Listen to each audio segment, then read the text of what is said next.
ঘাটে ভিড়াতেই ভেসে আসে কান্নার শব্দ। কে যেন কাঁদছে। নৌকার পাটাতনে দাঁড়ানো মেয়েটির দিকে তাকালাম। বেনি করা চুল লাল আর সবুজ ফিতায় বাঁধা। দূর থেকে বেনির শেষ প্রান্তটা পতাকার মতো মনে হয়।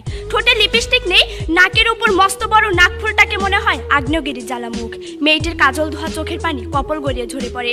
পিঠে ঝুলানি স্কুল ব্যাগটি শক্ত করে ধরে মেয়েটি চিৎকার করে বলে ওঠে, আমি যাবো না। প্রশ্ন করি, কোথায়? কে যেন পাশ হতে উত্তর করে, শ্বশুর বাড়িতে। ঠিক এভাবেই বাসন্তীদের জীবনের বসন্তগুলো মুছে যায় সিঁদুরে গন্ধে। আমরা এমন এক প্রেক্ষাপটে দাঁড়িয়ে বিতর্ক করছি যখন দেশের 66% নারী সবগুলো দাঁতের মালিক হওয়ার আগেই স্বামীর মালিক হচ্ছে। আমরা এমন এক প্রেক্ষাপটে দাঁড়িয়ে বিতর্ক করছি যখন দেশে বাল্য বিবাহ নামে নারীদেরকে ঠেলে দেওয়া হচ্ছে শারীরিক নির্যাতনের দিকে, যা বন্ধের প্রয়োজন সচেতনতার বলয় গড়ে তোলা। ধন্যবাদ মাননীয় মডারেটর, সেই সাথে শুভেচ্ছা বিজ্ঞ বিচারক মণ্ডলী সহ উপস্থিত সবাইকে। মাননীয় মডারেটর, আমার দলের প্রথম বক্তা তার বক্তব্যে দেখে গেছেন কাদের মাধ্যমে এবং কিভাবে সচেতনতা তৈরি হয় এবং সচেতনতা বাল্য বিবাহ বন্ধে কতটা গুরুত্বপূর্ণ। মাননীয় মডারেটর, প্রতিপক্ষ দলের প্রথম ও দ্বিতীয় বক্তা আইনের পক্ষে তাদের মতো করে নানান যুক্তি দেখে গেলেন। প্রতিপক্ষ, আমরা আইনের প্রয়োজনীয়তাকে অস্বীকার করছি না, কিন্তু মাননীয় মডারেটর, শুধু আইন দ্বারা যে কোনো সমস্যা সাময়িকের জন্য কমিয়ে আনা সম্ভব হলেও তা পুরোপুরি নির্মূল করা সম্ভব নয়, এবং তা কেন সম্ভব নয় আমি দেখিয়ে যাব। মাননীয় মডারেটর, প্রতিপক্ষ দলের দুইজন বক্তা বারবার কঠোর আইন বাস্তবায়নের কথা বলে যাচ্ছেন। লক্ষ্য করুন প্রতিপক্ষ, সভ্যতার ইতিহাসে সর্বপ্রথম লিখিত আইন ছিল হাম্বুরাবি আইন, যা 1786 খ্রিস্টপূর্বে সম্রাট হাম্বুরাবি প্রণয়ন করেন। 282টি ধারা সম্বলিত এই আইন সম্পর্কে এখন পর্যন্ত এটাই বিশ্বাস করা হয় হাম্বুরাবি আইনই ছিল পৃথিবীতে সবচেয়ে কঠোর আইন। অন্যদিকে আমরা যদি বাংলাদেশের প্রেক্ষাপট চিন্তা করি তাহলে দেখতে পাই বাংলাদেশের জন্য প্রণীত মোট আইনের ধারা 511টি, কিন্তু হতাশার ব্যাপার হলো টিআইবির হিসাব মতে বাংলাদেশের 10 ভাগ আইনেরও যথাযথ বাস্তবায়ন হয় না। সূত্র দৈনিক সমকাল 12 জুন 2014। প্রতিপক্ষ, ঠিক এই বাস্তবতায় দাঁড়িয়ে আমরা যদি মেনেও নেই আইন কঠোর হলে বাল্য বিবাহ বন্ধ হবে, তাহলে আপনারা কি সেই একই জায়গায় দাঁড়িয়ে এই নিশ্চয়তাটুকু দিতে পারবেন সেই কঠোর আইনের বাস্তবায়ন সম্ভব হবে?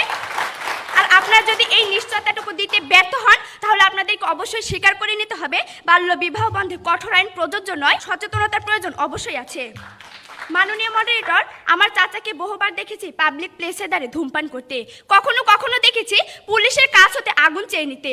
মাননীয় মডারেটর, আমি কখনোই দেখিনি তিনি তার সন্তানের কাছে বসে ধূমপান করছে। প্রতিপক্ষ, আমরা যদি ঘটনাটিকে দুটি দিক থেকে চিন্তা করি তাহলে দেখতে পাই একদিকে 100 টাকা জরিমানার ভয় চাচা ধূমপান করা থেকে বিরত থাকতে পারছেন না, অন্যদিকে তার সন্তানের ক্ষতির কথাটি চিন্তা করে তিনি ধূমপান করা থেকে বিরত থাকছেন। মাননীয় মডারেটর, আমরা ঠিক এই জায়গাটিতেই বিতর্ক করছি যখন বিবেকের আদালতে দাঁড়িয়ে প্রতিটি মানুষ ভালো মন্দের বোধটি অর্জন করবে, ঠিক তখনই তাদের মধ্যে তৈরি হবে সচেতনতা এবং ঘুচে যাবে বাল্য বিবাহের অভিশাপ। মাননীয় মডারেটর, আমার বড় বোন শেফালি গত মাসের 10 তারিখে জরায়ু ক্যান্সারে মারা যায়। আপু পড়ালেখায় খুব ভালো ছিল। যেদিন তাকে প্রথম দেখতে আসে সেদিন তার সে কে কান্না। আপুকে ধমক দিয়ে দাদিমা সেদিন বলেছিল, এই গেদি ভরে গ্যাস থাকলে মানুষে ঢিল দিবই। শুধু ঢিল পড়েনি মাননীয় মডারেটর, এক দেখাতে বিয়ে দিনক্ষণ ঠিক হয়ে যায়। আপু রোজ কাঁদতো, জানালার বাইরে শিউলি তলায় পড়ে থাকা ফুলগুলোর দিকে তাকিয়ে থাকতো অপলক। আমাকে কাছে ডেকে বলতো ঝরে যাওয়া ফুল আর তার মধ্যে নাকি কোনো পার্থক্য নেই। মাননীয় মডারেটর, বিয়ের আগের দিন রাতে আপু বাবার পা জড়িয়ে ধরে জন্মের কান্না কেঁদেছিল, চিৎকার করে বলেছিল, আব্বা গো এই বিয়া ভাঙ্গা দেন, বিয়া দিলাম মইরা যামু। কথা রেখেছে আপু, চলে গেছে আমাকে একা করে। মাননীয় মডারেটর, আইন তো তখনও ছিল, তারপরও কেন সেই আইন আমার বোনের নিরাপত্তাটুকু দিতে পারেনি? অথচ মাননীয় মডারেটর, আমার বাবা মা আমার পরিবার যদি সচেতন হতেন তাহলে শেফালিরা কোনোদিন ঝরে যা শিলে ফুলতে পারতো না।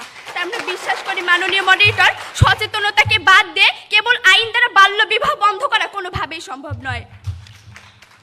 মাননীয় মডারেটর, আইন কঠোর করা হয়েছে, তারপর বন্ধ হচ্ছে না বাল্য বিবাহ।